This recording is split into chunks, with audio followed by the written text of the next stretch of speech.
গল্প সোপান বাঙালি গল্পপ্রেমিকদের জন্য একটি আধুনিক মাধ্যম, যেখানে আপনি গল্প শুনতে পারবেন এবং শেয়ার করতে পারবেন আপনার প্রিয় বন্ধুদের সাথে।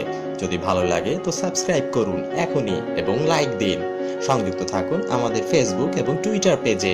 ধন্যবাদ সবাইকে। বাংলা সাহিত্যের রোমাঞ্চকর কিছু গল্প দিয়ে সাজানো আমাদের এই বিশেষ নিবেদন সানডে সাসপেন্স। সাহিত্যিক অধ্যাপক নারায়ণ গঙ্গোপাধ্যায় জন্মেছিলেন ১৯১৯ সালে। এমএ পরীক্ষায় কলকাতা বিশ্ববিদ্যালয় থেকে বাংলায় ফার্স্ট ক্লাস ফার্স্ট হয়েছিলেন। সিটি কলেজ এবং কলকাতা বিশ্ববিদ্যালয়ে তিনি অধ্যাপনা করেছেন। টেনিদার সৃষ্টিকর্তা এই লেখক মূলত কিশোর সাহিত্যের জন্যই জনপ্রিয়, কিন্তু সানডে সাসপেন্সে আজ যে গল্পটি আপনাকে শোনানো হবে সেটি প্রাপ্ত বয়স্কদের জন্যই বলা যেতে পারে। টোপ ১০০ বছরের সেরা গল্প, এই বইটি থেকে আজ শুনবেন এই গল্পটি। প্রধান চরিত্রে গল্পের লেখক এস্টেটের আরদালিরা এবং রাজা বাহাদুর আর.এন. চৌধুরী। গল্প পাঠে মীর, গল্পের সূত্রধার দ্বীপ। শুরু হচ্ছে টোপ।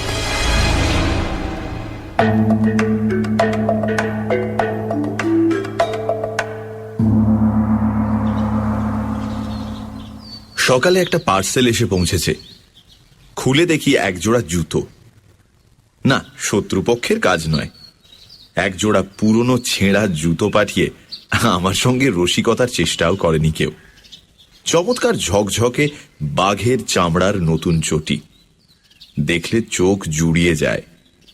পায়ে দিতে লজ্জা বোধ হয় দস্তুর মতো। ইচ্ছে করে বিছানায় শুইয়ে রাখি। কিন্তু জুতো জোড়া পাঠালো কে? কোথাও অর্ডার দিয়েছিলাম বলেও তো মনে পড়ছে না। আর বন্ধুদের সব কটাকেই তো চিনি। বিনামূল্যে এমন এক জোড়া জুতো পাঠানোর মতো দরাজ মেজাজ এবং ট্যাঁক কারুর আছে বলেও জানি না। তাহলে ব্যাপারটা কি? খুব আশ্চর্য হব কিনা ভাবছি, এমন সময় একখানা সবুজ রঙের কার্ড চোখে পড়ল। উইথ বেস্ট কমপ্লিমেন্টস অফ রাজা বাহাদুর N.R. চৌধুরী, রামগঙ্গা এস্টেট। আর তখনই মনে পড়ে গেল। মনে পড়ল ৮ মাস আগেকার এক আরণ্যক ইতিহাস, একটি বিচিত্র শিকার কাহিনী। রাজা বাহাদুরের সঙ্গে আলাপের ইতিহাসটা ঘোলাটে, সূত্রগুলো এলোমেলো। যতদূর মনে হয় আমার এক সহপাঠী তার এস্টেটে চাকরি করত। তারই যোগাযোগে রাজা বাহাদুরের এক জন্মবাসরে আমি একটা কাব্য সম্বর্ধনা জ্ঞাপন করেছিলাম। ঈশ্বরগুপ্তের অনুপ্রাস চুরি করে যে প্রশস্তি রচনা করেছিলাম তার দুটো লাইন এইরকম: ত্রিভুবন প্রভাকর ওহে প্রভাকর, গুণবান মহিয়ান হে রাজেন্দ্রবর, ভূতলে অতুল কীর্তি রামচন্দ্র সম, অরাতি দমন ওহে তুমি নিরুপম। কাব্যচর্চার ফললাভ হলো একেবারে নগদ নগদ। পড়েছি আকবরের সভাসদ আব্দুর রহিম খান খানান হিন্দি কবি গঙ্গের ৪ লাইন কবিতা শুনে ৪ লক্ষ টাকা পুরস্কার দিয়েছিলেন। দেখলাম সে নবাবী মেজাজের ঐতিহ্যটা গুণবান মহিয়ান অরাতি দমন মহারাজ এখনো বজায় রেখেছেন। আমার মতো দিনাতি দিনের উপরেও রাজদৃষ্টি পড়ল। তিনি আমাকে ডেকে পাঠালেন, প্রায় চা খাওয়াতে লাগলেন। তারপর সামান্য একটা উপলক্ষ করে দামি একটা সোনার হাতঘড়ি উপহার দিয়ে বসলেন এক সময়। সেই থেকে রাজা বাহাদুর সম্পর্কে অত্যন্ত কৃতজ্ঞ হয়ে আছি আমি। নিছক কবিতা মেলাবার জন্য বিশেষণগুলো ব্যবহার করেছিলাম, এখন সেগুলোকেই মন প্রাণ দিয়ে বিশ্বাস করতে শুরু করেছি। রাজা বাহাদুরকে আমি শ্রদ্ধা করি, আর গুণগ্রাহী লোককে শ্রদ্ধা করাই তো স্বাভাবিক। বন্ধুরা বলে মোসাহেব, কিন্তু আমি জানি ওটা নিছক গায়ের জ্বালা। আমার সৌভাগ্যে ওদের ঈর্ষা, তা আমি পরোয়া করি না। নৌকা বাঁধতে হলে বড় গাছ দেখে বাঁধাই ভালো, অন্তত ছোটখাটো ঝড়ঝাপটার আঘাতে সম্পূর্ণ নিরাপদ। তাই মাস ৮ আগে রাজা বাহাদুর যখন শিকারে তার সহযাত্রী হওয়ার জন্য আমাকে নিমন্ত্রণ জানালেন, তখন আমি ঠেলতে পারলাম না। কলকাতার সমস্ত কাজকর্ম ফেলে ঊর্ধ্বশ্বাসে বেরিয়ে পড়া গেল। তাছাড়া গোরা সৈন্যদের মাঝে মাঝে রাইফেল উঁচিয়ে শকুন মারতে দেখা ছাড়া শিকার সম্বন্ধে কোনো স্পষ্ট ধারণাই নেই আমার। সেদিক থেকেও মনের ভেতরে গভীর এবং নিবিড় একটা প্রলোভন ছিল।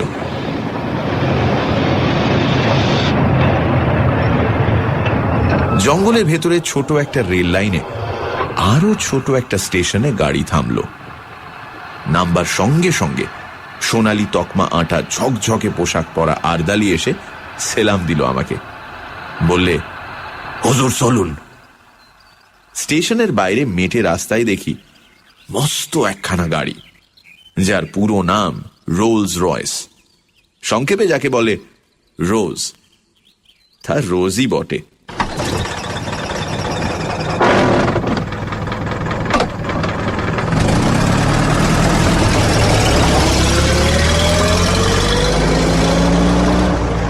মাটিতে চলল না রাজহাঁসের মতো হাওয়ায় ভেসে গেল সেটা ঠিক ঠাহর করে উঠতে পারলাম না। চামড়ার খটখটে গদি নয়, লাল মখমলের কুশন। হেলান দিতে সংকোচ হয়, পাছে মাথার সস্তা নারকেল তেলের দাগ ধরে যায়। আর বসবার সঙ্গে সঙ্গেই মনে হয় সমস্ত পৃথিবীটা নিচের মাটির ডেলার মতো গুঁড়িয়ে যাক, আমি এখানে সুখে এবং নিশ্চিন্তে ঘুমিয়ে পড়তে পারি।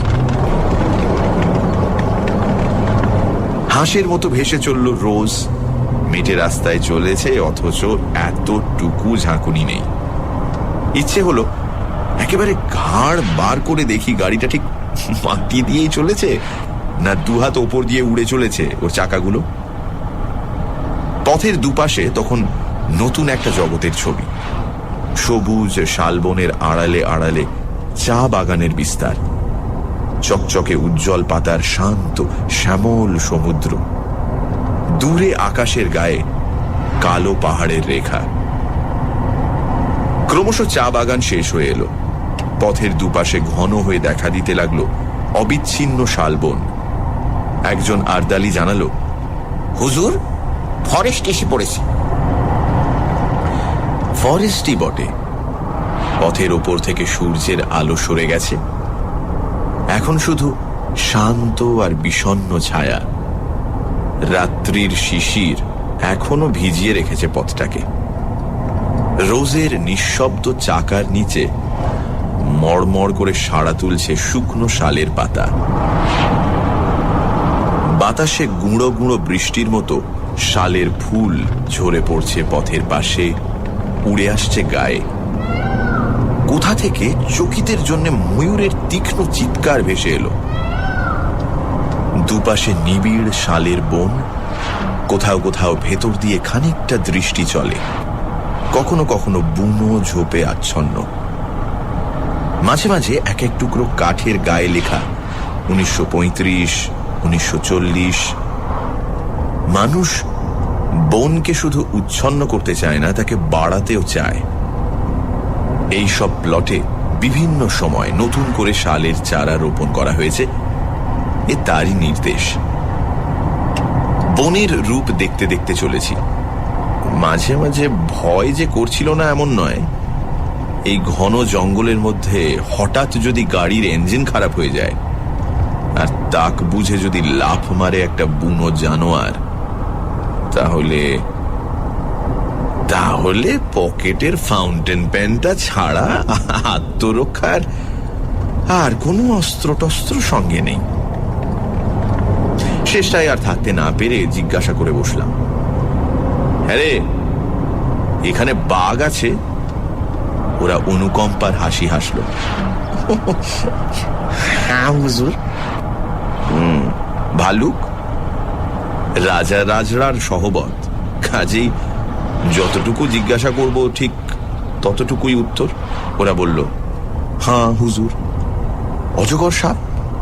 জি মালিক।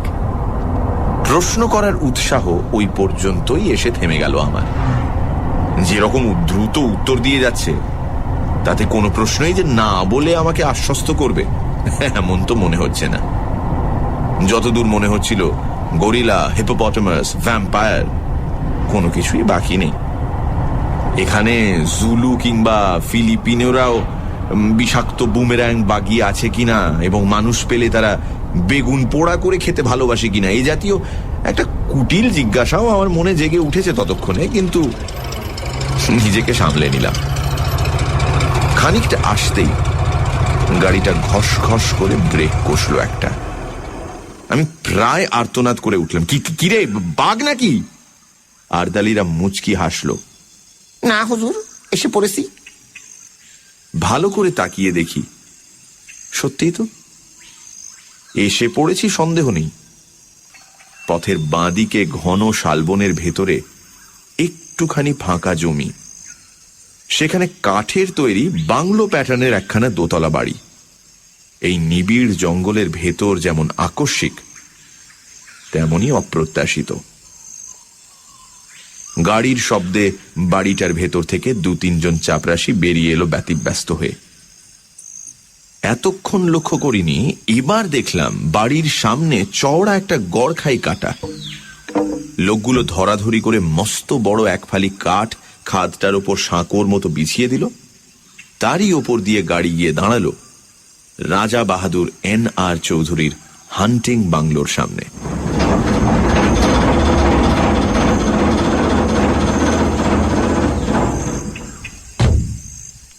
আরে আরে কি সৌভাগ্য!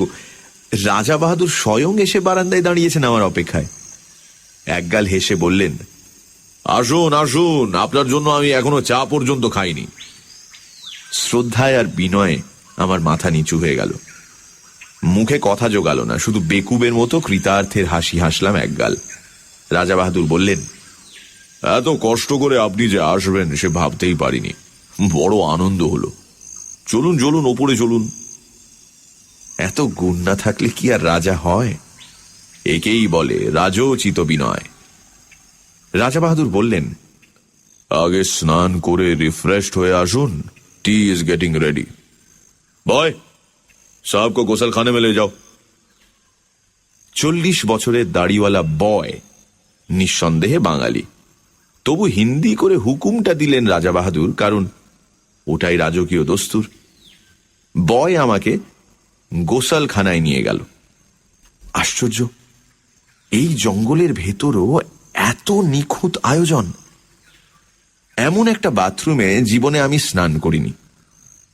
ব্র্যাকেটে 3-4 খানা সদ্য পাট ভাঙা নতুন তোয়ালে, 3টে দামি সোপ কেসে 3 রকমের নতুন সাবান, র্যাকে দামি দামি তেল, লাইম জুস, অতিকায় বাথটাব, ওপরে ঝাঁঝরি, নিচে টিউবওয়েল থেকে পাম্প করে এখানে ধারা স্নানের ব্যবস্থা। একেবারে রাজকীয় কারবার। কে বলবে এটা কলকাতার গ্র্যান্ড হোটেল নয়?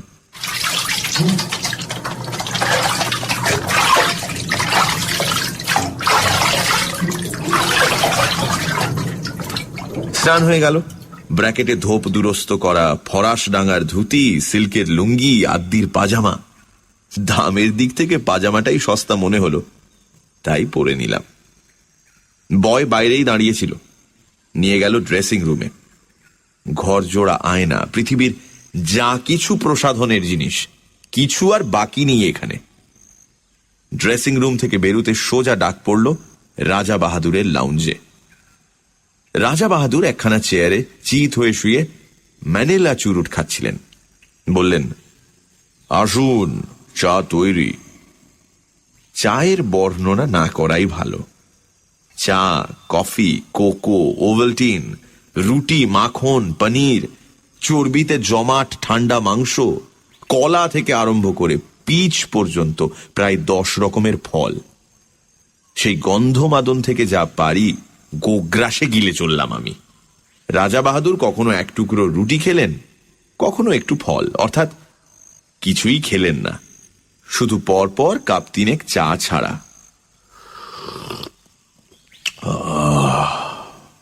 তারপর আরেকটা চুরুট ধরিয়ে বললেন, একবার জানলা দিয়ে চেয়ে দেখুন। দেখলাম। প্রকৃতির এমন অপূর্ব রূপ জীবনে আর দেখিনি। ঠিক জানলার নিচেই মাটিটা খাড়া 300-400 ফুট নেমে গেছে। বাড়িটা যেন ঝুলে আছে সেই রাক্ষসের শূন্যতার উপর। তলায় দেখা যাচ্ছে ঘন জঙ্গল, তার মাঝ দিয়ে পাহাড়ি নদীর একটা সংকীর্ণ নীলোজ্জ্বল রেখা। যতদূর দেখা যায় বিস্তীর্ণ অরণ্য চলেছে প্রসারিত হয়ে, তার সীমান্তে নীল পাহাড়ের প্রহরা। আমার মুখ দিয়ে বেরুল, চমৎকার। রাজা বাহাদুর বললেন, রাইট, আপনারা কবি মানুষ, আপনাদের তো ভালো লাগবেই। আমারই মাঝে মাঝে কবিতা লিখতে ইচ্ছে করে মশাই, কিন্তু নিচের ওই যে জঙ্গলটি দেখতে পাচ্ছেন, ওটি বড় সুবিধের জায়গা নয়। টেরাইয়ের ওয়ান অফ দি ফিয়ার্সেস্ট ফরেস্টস, একেবারে প্রাগ ঐতিহাসিক হিংস্রতার রাজত্ব। আমি সভয়ে জঙ্গলটার দিকে তাকালাম। ওয়ান অফ দ্য ফিয়ার্সেস্ট, কিন্তু ভয় পাওয়ার মতো কিছু তো দেখতে পাচ্ছি না। 400 ফুট নিচে ওই অতিকায় জঙ্গলটাকে একটা নিরবচ্ছিন্ন বেঁটে গাছের ঝোপ বলে মনে হচ্ছে। নদীর রেখাটাকে দেখাচ্ছে উজ্জ্বল একখানা পাতার মতো। আশ্চর্য সবুজ, আশ্চর্য সুন্দর। অফুরন্ত রোদে ঝলমল করছে অফুরন্ত প্রকৃতি। পাহাড়টা যেন গাঢ় নীল রং দিয়ে আঁকা। মনে হয় উপর থেকে ঝাঁপ দিয়ে পড়লে ওই স্তব্ধ গম্ভীর অরণ্য যেন আদর করে বুকে টেনে নেবে, রাশি রাশি পাতার একটা নরম বিছানার উপর। অথচ আমি বললাম, ওখানেই শিকার করবেন নাকি? খেপেছেন, নামবো কি করে? দেখছেন তো পেছনে 400 ফুট খাড়া পাহাড়। আজ পর্যন্ত ওখানে কোনো শিকারীর বন্দুক গিয়ে পৌঁছয়নি। তবে হ্যাঁ, ঠিক শিকার করি না বটে, আমি মাঝে মাঝে মাছ ধরি ওখান থেকে। মাছ ধরেন? আমি হাঁ করলাম। মাছ ধরেন কি রকম? ওই নদী থেকে নাকি? সেটা ক্রমশ প্রকাশ্য, দরকার হলে পরে দেখতে পাবেন।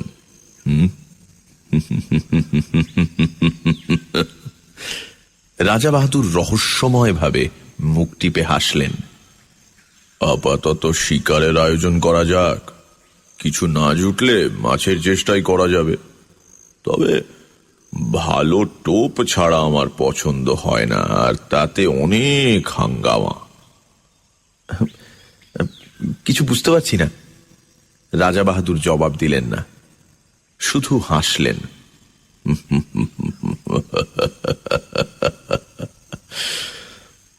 তারপর ম্যানিলা চুরুটের খানিকটা সুগন্ধি ধোঁয়া ছড়িয়ে বললেন, আপনি রাইফেল ছুঁড়তে জানেন?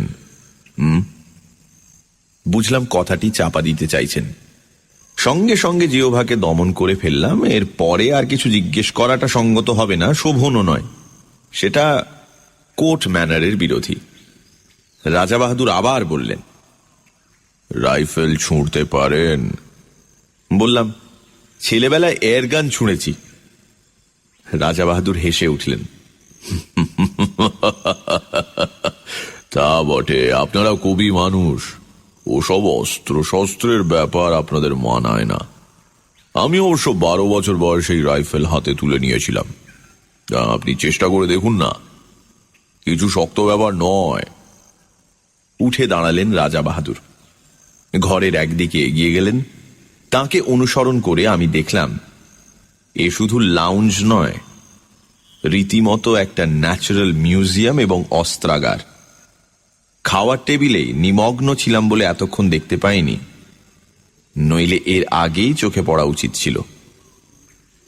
চারিদিকে সারি সারি নানা আকারের আগ্নেয়াস্ত্র, গোটা চারেক রাইফেল, ছোট বড় নানা রকম চেহারা। একটা হুকের সঙ্গে খাপে আঁটা একজোড়া রিভলভার ঝুলছে। তার পাশেই ঝুলছে খোলা একখানা লম্বা শেফিল্ডের তলোয়ার। সূর্যের আলোর মতো তার ফলার নিষ্কলঙ্ক রং।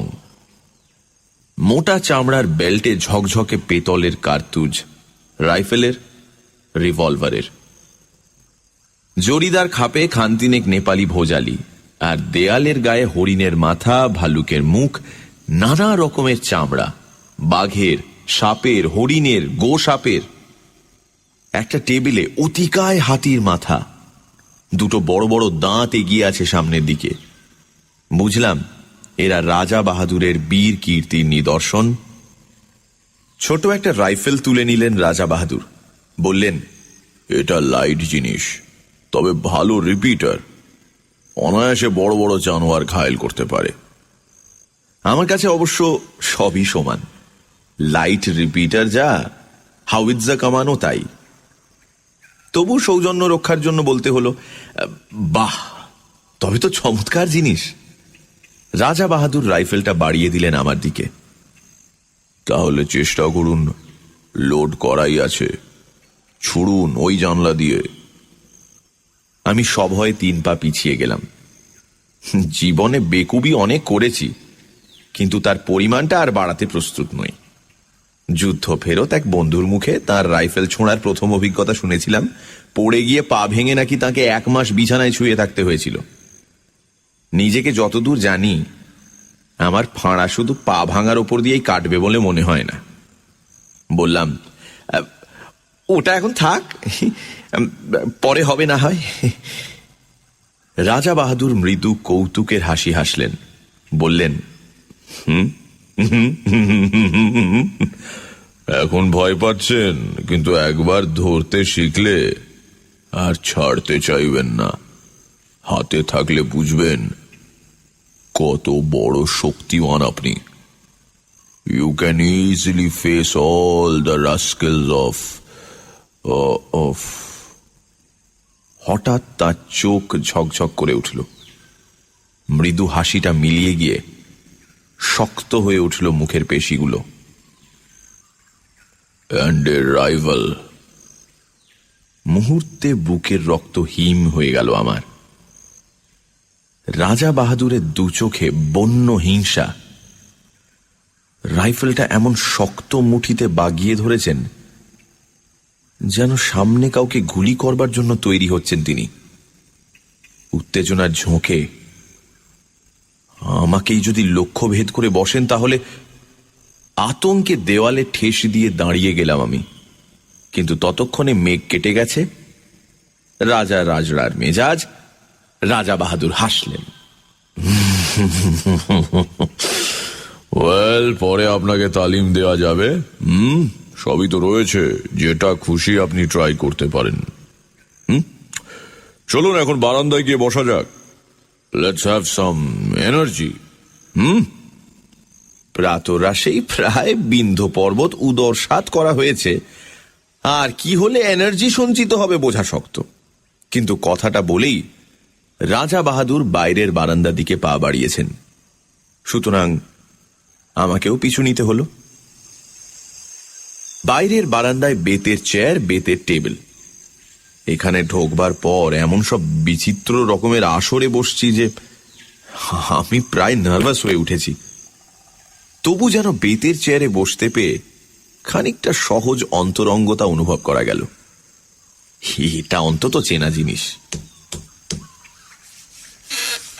আর বসবার সঙ্গে সঙ্গে বোঝা গেল এনার্জি কথাটার আসল তাৎপর্য কি। বেয়ারা তৈরি ছিল, ট্রেতে করে একটি ফেনিল ও গ্লাস সামনে এনে রাখল। অ্যালকোহলের উগ্র গন্ধ ছড়িয়ে গেল বাতাসে। রাজা বাহাদুর স্মিত হাস্যে বললেন, চলবে? সবিনয়ে জানালাম, না।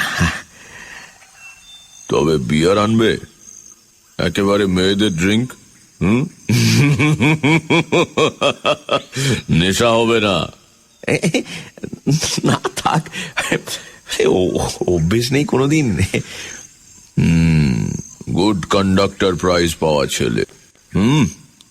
রাজা বাহাদুরের সুরে অনুকম্পার আভাস। আমি কিন্তু 14 বছরের বয়সেই প্রথম ড্রিঙ্ক ধরি। রাজা রাজরার ব্যাপার সবই অলৌকিক। জন্মাবার সঙ্গে সঙ্গে কেউটের বাচ্চা, সুতরাং মন্তব্য অনাবশ্যক। ট্রে বারবার যাতায়াত করতে লাগলো। রাজা বাহাদুরের প্রখর উজ্জ্বল চোখ দুটো ঘোলাটে হয়ে এলো ক্রমশ। ফর্সা মুখ গোলাপি রং ধরল। হঠাৎ অসুস্থ দৃষ্টিতে তিনি আমার দিকে তাকালেন। আচ্ছা, বলতে পারেন আপনি রাজা নন কেন? এইরকম একটা প্রশ্ন করলে বোকার মতো দাঁত বের করে থাকা ছাড়া গত্যন্তর নেই। আমিও তাই করলাম। বলতে পারলেন না? না। আপনি মানুষ মারতে পারেন? এই আবার কিরকম কথা? আমার আতঙ্ক জাগলো। না। তাহলে বলতে পারবেন না। You are absolutely hopeless.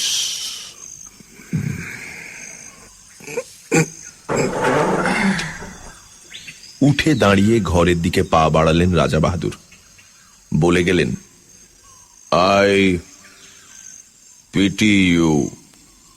I pity you. বুঝলাম নেশাটা চড়েছে। আমি আর কথা বাড়ালাম না, চুপ করে বসে রইলাম সেখানেই। খানিক পরেই ঘরের ভেতরে নাক ডাকার শব্দ।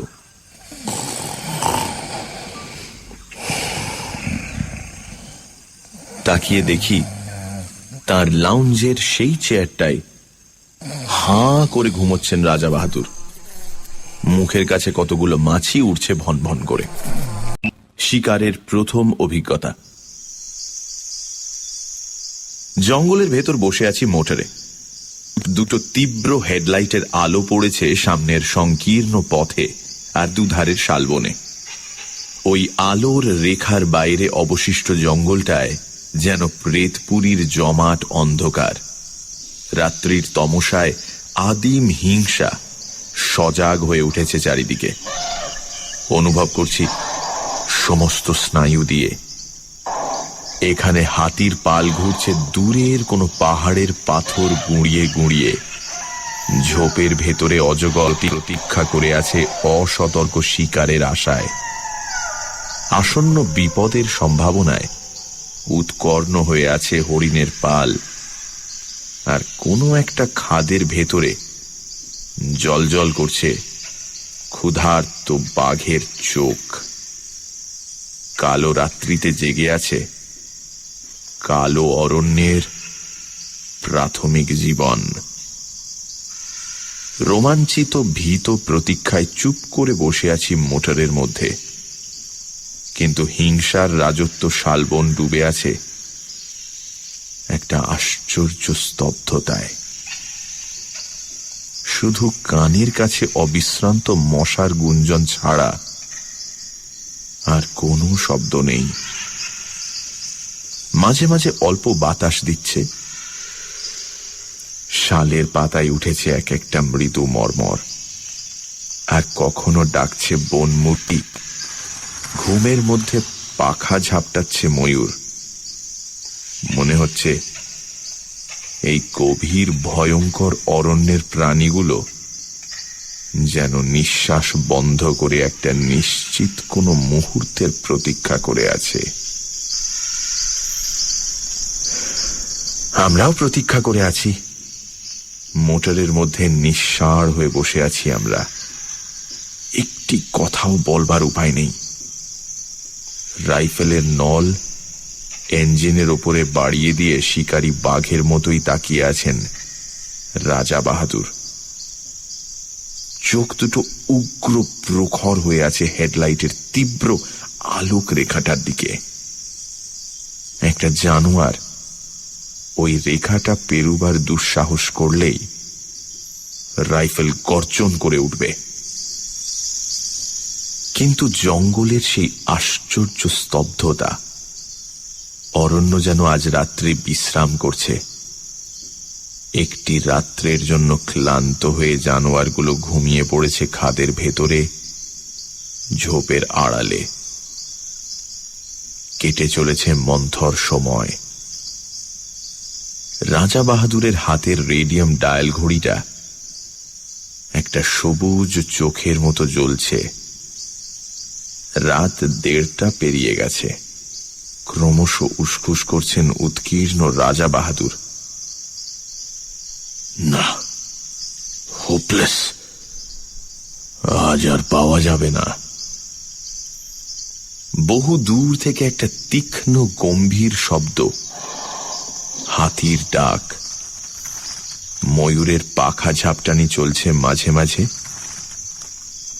এক ফাঁকে একটা পেঁচা চেঁচিয়ে উঠল। রাত্রি ঘোষণা করে গেল শিয়ালের দল। কিন্তু কোথায় বাঘ, কোথায় বা ভালুক? অন্ধকার বনের মধ্যে দ্রুত কতকগুলো ছুটন্ত খুরের আওয়াজ। পালিয়ে গেল হরিণের পাল। কিন্তু কোনো ছায়া পড়ছে না আলোকবৃত্তের ভেতরে। মশার কামড় যেন অসহ্য হয়ে উঠেছে। বৃথাই গেল রাতটা। রাজা বাহাদুরের কণ্ঠস্বরে পৃথিবীর সমস্ত বিরক্তি ভেঙে পড়ল। ডেভিলস লাক। সিটের পাশ থেকে একটা ফ্লাস্ক তুলে নিয়ে ঢকঢক করে ঢাললেন গলাতে। ছড়িয়ে পড়ল উইস্কির কটু গন্ধ। Thank heavens! রাজা বাহাদুর হঠাৎ নড়ে বসলেন চকিত হয়ে। নক্ষত্র বেগে হাতটা চলে গেল রাইফেলের ট্রিগারে। শিকার এসে পড়েছে। আমিও দেখলাম। বহু দূর থেকে আলোর রেখাটার ভেতর কি একটা জানোয়ার দাঁড়িয়ে আছে স্থির হয়ে। এমন একটা জোরালো আলো চোখে পড়াতে কেমন দিশেহারা হয়ে গেছে। তাকিয়ে আছে এই দিকেই। দুটো জোনাকির বিন্দুর মতো চিকচিক করছে তার চোখ। ড্যাম! রাইফেল থেকে হাত সরিয়ে নিলেন রাজা বাহাদুর, কিন্তু পর মুহূর্তেই চাপা উত্তেজিত গলায় বললেন, থাক, আজ ছুঁচোই মারব। দুম করে রাইফেল গর্জন করে উঠল। কানে তালা ধরে গেল আমার। বারুদের গন্ধে বিস্বাদ হয়ে উঠল নাসারন্ধ্র। অব্যর্থ লক্ষ্য রাজা বাহাদুরের। পড়েছে জানোয়ারটা। ড্রাইভার বললে, তুলে আনবো হুজুর? বিকৃত মুখে রাজা বাহাদুর বললেন, কি হবে? গাড়ি ঘোরাও।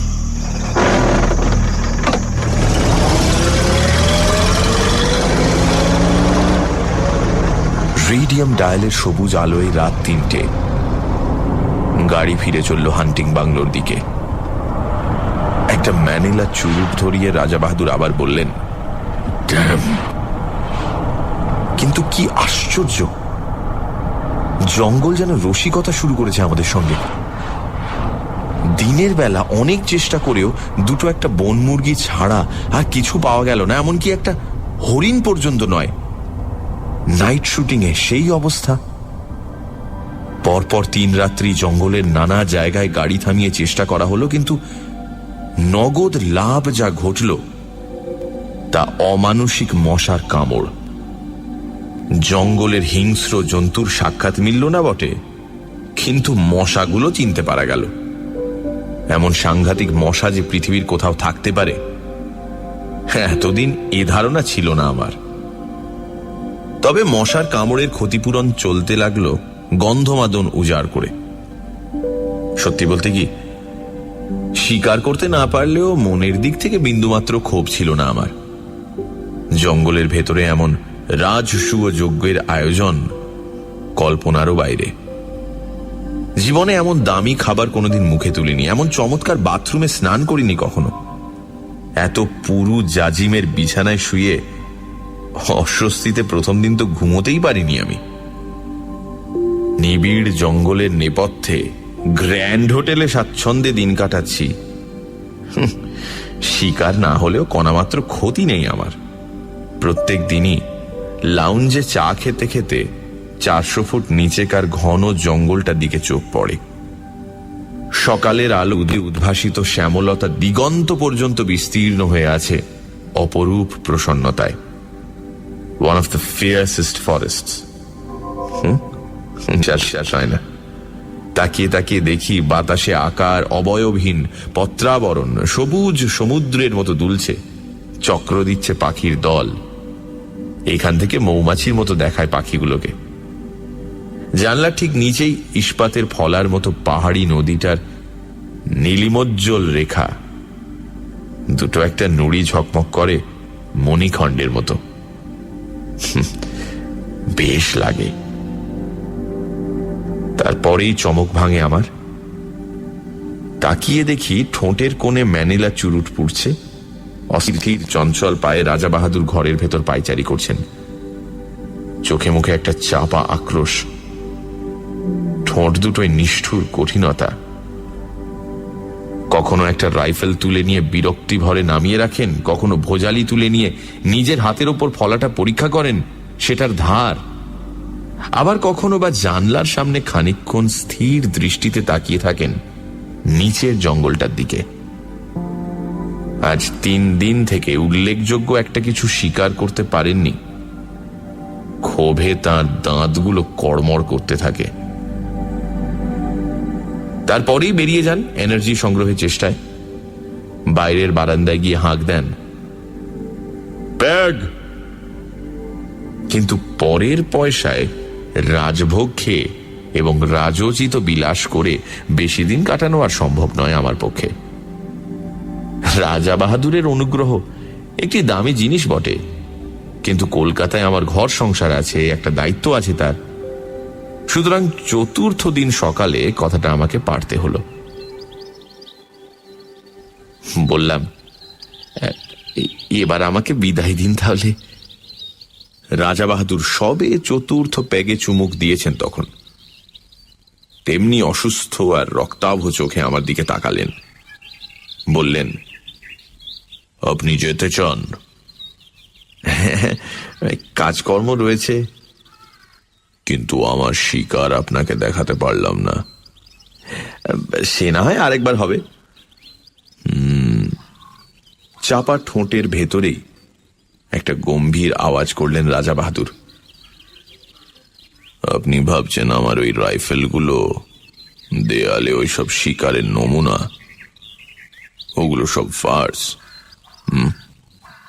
আমি সন্ত্রস্ত হয়ে বললাম, না না, তা কেন ভাবতে যাব? শিকার তো খানিকটা অদৃষ্টের ব্যাপার।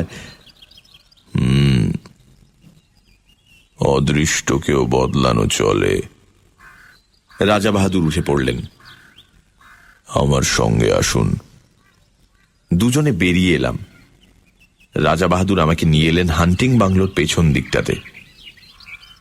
ঠিক সেখানে, যার 400 ফুট নিচে টেরাইয়ের অন্যতম হিংস্র অরণ্য বিস্তীর্ণ হয়ে আছে। এখানে আসতে আরেকটা নতুন জিনিস চোখে পড়ল। দেখি কাঠের একটা রেলিং দেওয়া সাঁকোর মতন জিনিস সেই সীমাহীন শূন্যতার ওপরে প্রায় 15-16 হাত প্রসারিত হয়ে আছে। তার পাশে দুটো বড় বড় কাঠের চাকা, তাদের সঙ্গে 2 জোড়া মোটা কাছি জড়ানো। ব্যাপারটা কি ঠিক বুঝতে পারলাম না। আসুন। রাজা বাহাদুর সেই ঝুলন্ত সাঁকোটার উপর গিয়ে দাঁড়ালেন। আমিও গেলাম তার পেছন পেছন। একটা আশ্চর্য বন্দোবস্ত। ঠিক সাঁকোটার নিচেই পাহাড়ি নদীটার রেখা, নুড়ি মেশানো সংকীর্ণ বালু তট তার দুপাশে, তাছাড়া জঙ্গল আর জঙ্গল। নিচে তাকাতে আমার মাথা ঘুরে গেল। রাজা বাহাদুর বললেন, জানেন এসব কি?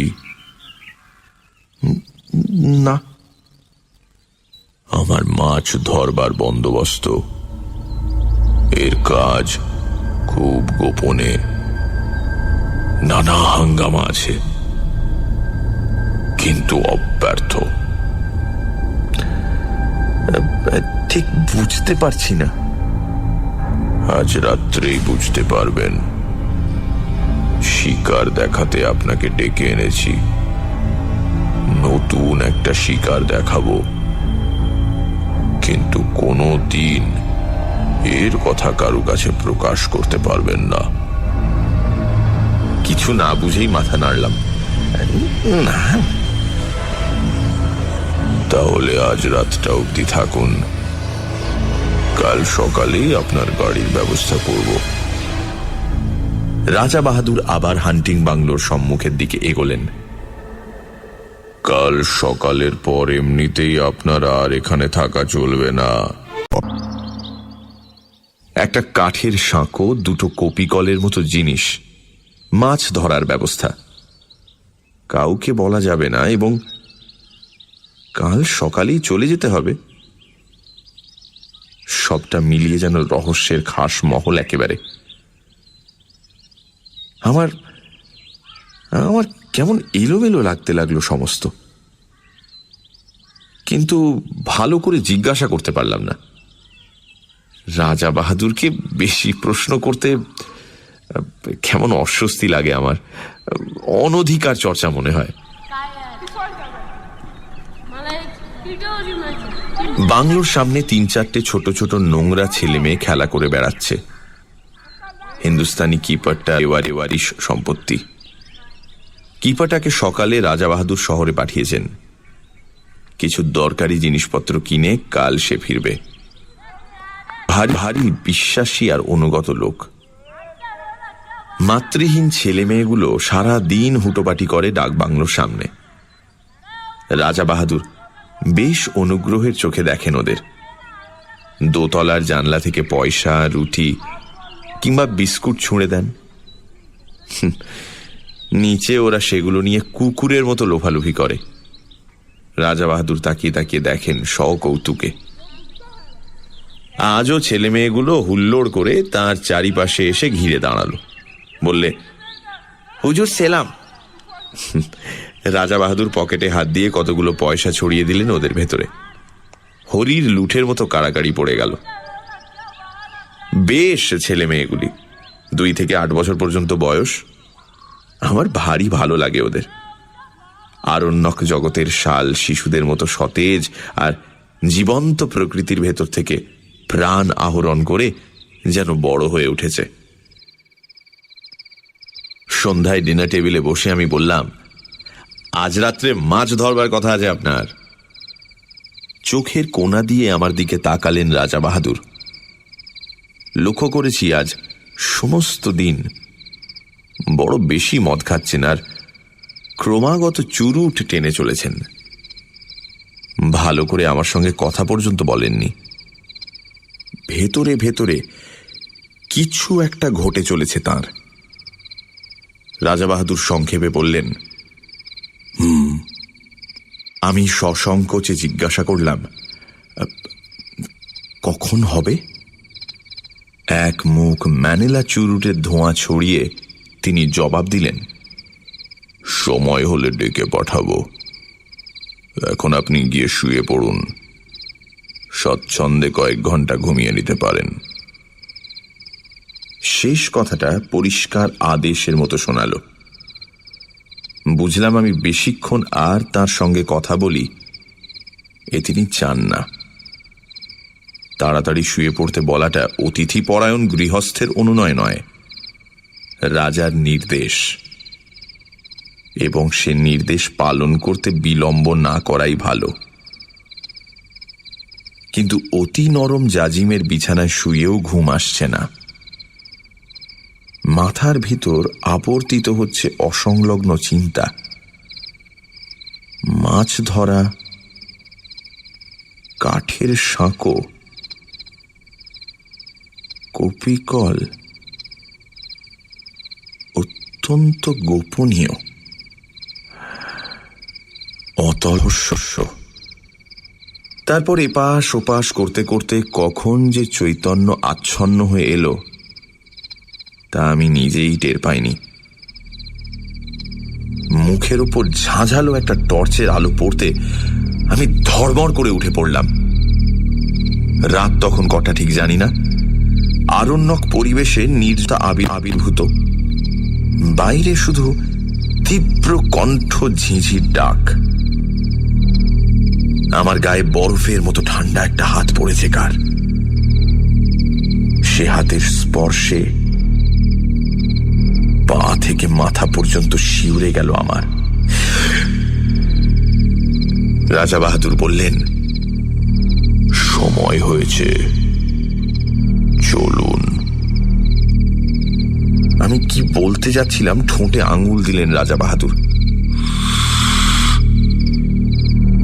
কোনো কথা নয়, আসুন। এই গভীর রাত্রে এমনই নিঃশব্দে আহ্বান, সবটা মিলিয়ে একটা রোমাঞ্চকর উপন্যাসের পটভূমি তৈরি হয়েছে যেন। কেমন একটা অস্বস্তি, একটা অনিশ্চিত ভয়ে গা ছমছম করতে লাগলো আমার। মন্ত্রমুগ্ধের মতো রাজা বাহাদুরের পেছন পেছন বেরিয়ে এলাম।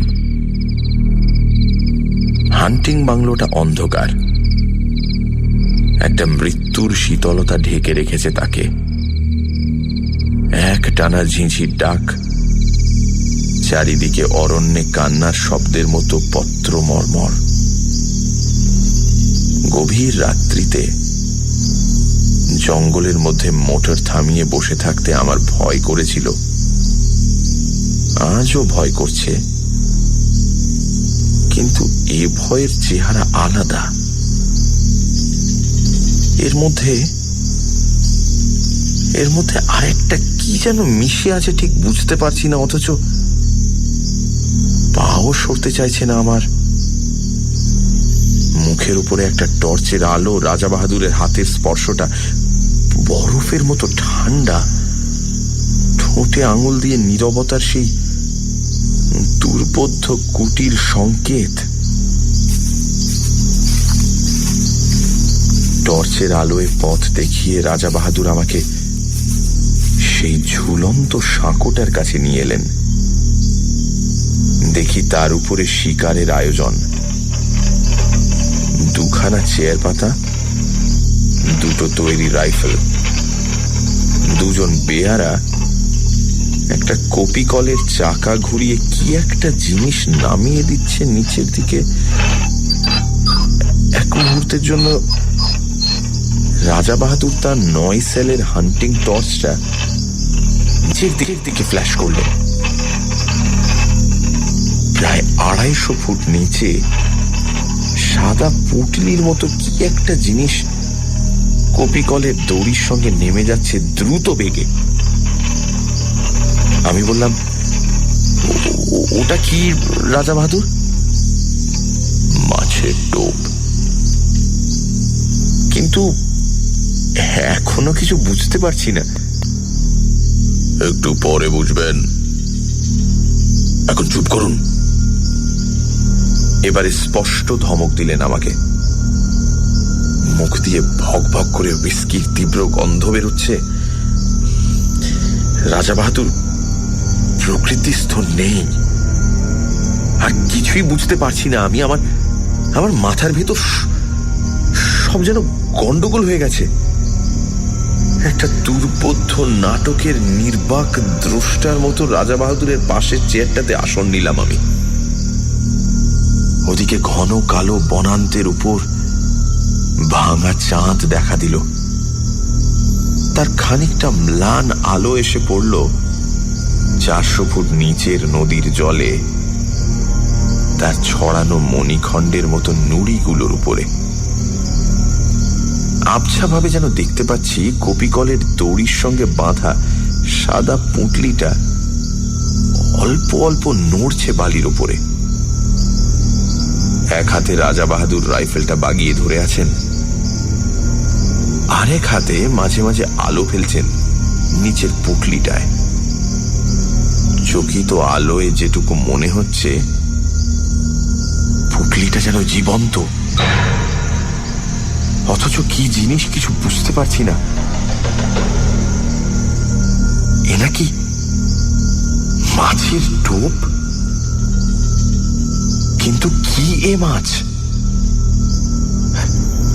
আর এই কিসের টোপ? আবার সেই স্তব্ধতার প্রতীক্ষা। মুহূর্ত কাটছে, মিনিট কাটছে, ঘন্টা কাটছে। রাজা বাহাদুরের টর্চের আলো বারে বারে পিছলে পড়ছে নিচের দিকে। দিগন্ত প্রসার হিংস্র অরণ্য ভাঙা ভাঙা জ্যোৎস্নায় দেখাচ্ছে তরঙ্গিত একটা সমুদ্রের মতো। নিচের নদীটা ঝকঝক করছে যেন একখানা খাপ খোলা তলোয়ার। অবাক বিস্ময়ে আমি বসে আছি। মিনিট কাটছে, ঘন্টা কাটছে, টোপ ফেলে মাছ ধরছেন রাজা বাহাদুর, অথচ সব ধোঁয়াটে লাগছে আমার। কান পেতে শুনছি ঝিঝির ডাক, দূরে হাতির গর্জন, শালপাতার মর্মর। এই প্রতীক্ষার তত্ত্ব আমার কাছে দুর্বোধ্য। শুধু উইস্কি আর ম্যানিলা চুরুটের গন্ধ এসে লাগছে আমার। মিনিট কাটছে, ঘন্টা কাটছে, রেডিয়াম ডায়াল ঘড়ির কাঁটা চলেছে ঘুরে। ক্রমশ যেন সম্মোহিত হয়ে গেলাম, ক্রমশ যেন ঘুম এলো আমার। তারপরে হঠাৎ কানের কাছে বিকট শব্দে রাইফেল সাড়া দিয়ে উঠল। 400 ফুট নিচ থেকে উপরের দিকে উৎক্ষিপ্ত হয়ে উঠল প্রচন্ড বাঘের গর্জন। চেয়ারটা শুদ্ধ আমি ক্ষেপে উঠলাম। টর্চের আলোটা সোজা পড়ছে নুড়ি ছড়ানো বালির ডাঙাটার উপরে। পরিষ্কার দেখতে পেলাম ডোরা কাটা অতিকায় একটা বিশাল জানোয়ার সাদা পুঁটলিটার উপর একখানা থাবা চাপিয়ে দিয়ে পড়ে আছে, সাপের মতো ল্যাজ আছড়াচ্ছে অন্তিম আক্ষেপে। ওপর থেকে ইন্দ্রের বজ্রের মতো অব্যর্থ গুলি গিয়ে লেগেছে তার মাথায়। এত উপর থেকে এমন দুর্নিবার মৃত্যু নামবে আশঙ্কা করতে পারিনি। রাজা বাহাদুর সোৎসাহে বললেন, ফতেহ। এতক্ষণে মাছ ধরবার ব্যাপারটা বুঝতে পেরেছি। সোৎসাহে সোল্লাসে বললাম, মাছ তো ধরলেন, ডাঙায় তুলবেন কেমন করে? ওই কপি কল দিয়ে, এই জন্যই তো ব্যবস্থা। ব্যাপারটা যেমন বিচিত্র তেমনই উপভোগ্য। আমি রাজা বাহাদুরকে অভিনন্দিত করতে যাব এমন সময়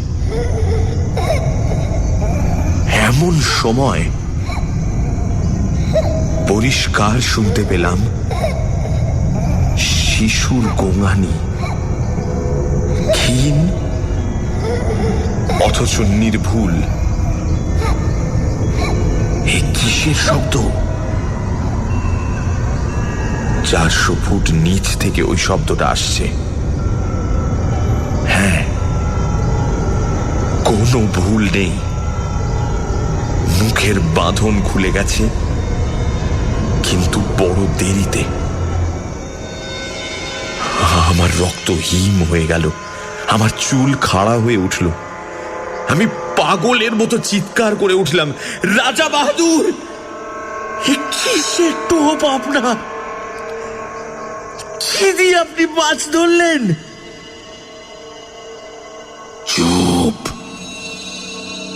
একটা কালো রাইফেলের নল আমার বুকে ঠেকালেন রাজা বাহাদুর। তারপরেই আমার চারিদিকে পৃথিবীটা পাক খেতে খেতে হাওয়ায় গড়া একটা বুদবুদের মতো শূন্যে মিলিয়ে গেল। রাজা বাহাদুর চাপটে না ধরলে 400 ফুট নিচেই পড়ে যেতাম হয়তো।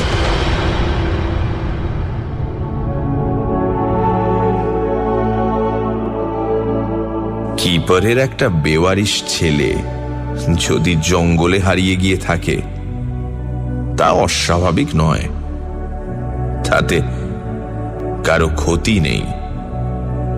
কিন্তু প্রকাণ্ড রয়্যাল বেঙ্গল মেরেছিলেন রাজা বাহাদুর, লোককে ডেকে দেখানোর মতো। তাই 8 মাস পরে এই চমৎকার চটি জোড়া উপহার এসেছে।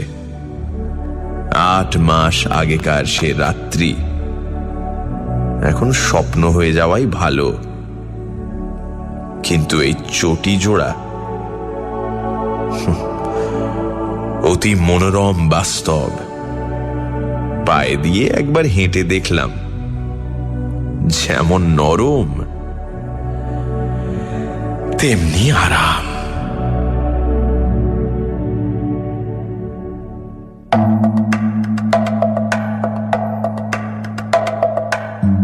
শুনছিলেন টোপ, রচনা নারায়ণ গঙ্গোপাধ্যায়, গল্পের সূত্রধার দীপ, গল্প পাঠে মীর, শব্দগ্রহণ, আবহ সঙ্গীত এবং স্পেশাল এফেক্টসে রিচার্ড, পরিকল্পনা ও পরিচালনায় ইন্দ্রাণী। রেডিও মির্চির তরফ থেকে আন্তরিক ধন্যবাদ লেখক পুত্র শ্রী অরিজিৎ গাঙ্গুলিকে আমাদের পাশে থাকার জন্য। আগামী সপ্তাহে ঠিক এই সময় আরও একটি রোমাঞ্চকর গল্প নিয়ে হাজির হবে সানডে সাসপেন্স।